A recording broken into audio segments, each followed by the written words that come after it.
Nikolay Nikolayevich Dukhonin was a Russian general, the last commander-in-chief of the Russian Imperial Army. Biography. Dukhonin was born in the Smolensk Governorate. He served in the Kiev military district before the start of the First World War, though he gained some experience in intelligence work.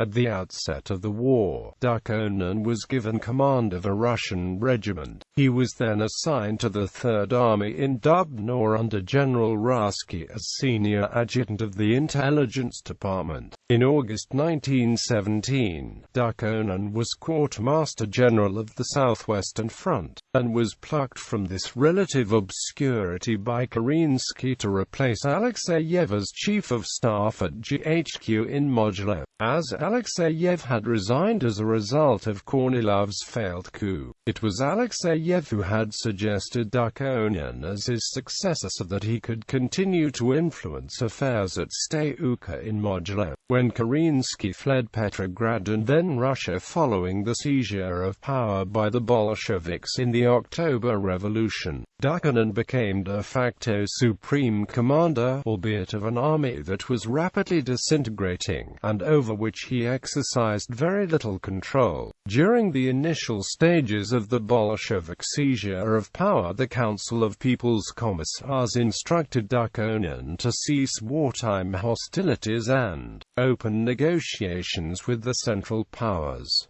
Lenin and Krylenko visited Dukhonin in Petrograd to discuss an armistice proposal. Dukhonin's response was adamant. On the 22nd of November he categorically declined the directive of the Council of People's Commissars. He had discussed such a development with diplomats from the Entente governments. Dukhonin told Lenin that such an order could only be issued by a government sustained by the army and the country. Lenin immediately proceeded to a wireless station and broadcast news of Dukhonin's dismissal as commander-in-chief and Krylenko's replacement in his stead. The following day a joint note was issued by the military missions of Britain, France, Italy, Japan and Romania, citing the treaty of the 23rd of August 1914 by which the Allies agreed not to conclude an armistice except by common consent. These missions were based at the general headquarters in Mogilev. However, Dukhonin opened negotiations with General Kalydin, and asked for units from Kornilov's shock battalions to be rushed to defend Mogilev against the units of the Red Army that were due to arrive by rail with Krylenko. Thanks to the efforts of the local Mogilev Soviet and the garrison commander Mikhail Dmitrievich Bonchbroyevich, these troops were sent south to the Don west against the Poles at Shloban, and conflict was avoided. Dukhonin then decided to escape with Kerensky's commissar Stankovich, but was persuaded to stay by General Dieterich.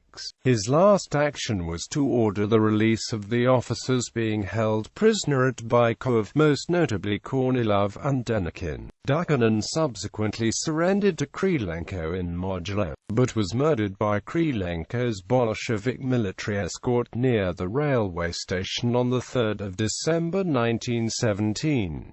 A mob of soldiers and sailors bayoneted him to death on the spot on order of Red Army officer Pavel Dybenko. The next morning the Bolshevik soldiers and sailors amused themselves by using his corpse for target practice, which they had placed on the platform with a cigarette in its mouth.